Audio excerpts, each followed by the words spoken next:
One of the things I really like is called Back to Basics. And the reason why is because I like to go back and take a beginner course on a language that I may already know. Because I'm always surprised at how much I actually learn. Because I'm focusing then on maybe some new features that have come out. Maybe I'm learning the correct names for things because all I ever did was read them, but then I'm hearing somebody pronounce them correctly. Maybe I'm learning the correct way to do things. Maybe I was doing things, but it wasn't exactly right for whatever reason or another.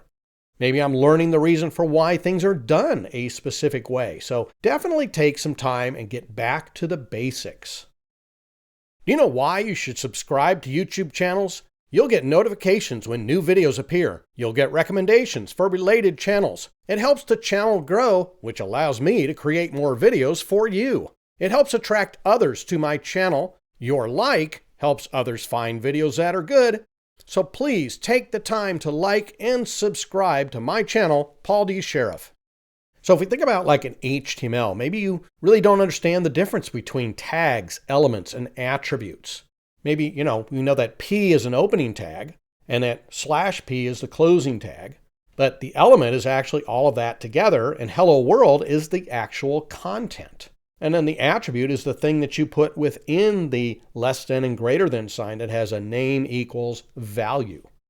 What is doc type and why is it important?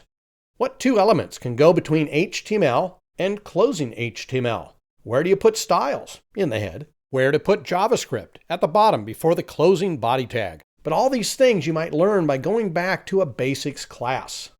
Maybe you're doing some CSS and you really don't understand the difference between ID, element, and class selectors. Maybe what's the difference between margin and padding? What are the different units of measure that we have in CSS? And what unit of measure is best to use for responsive design? If you're a .NET developer, hey, what's a namespace?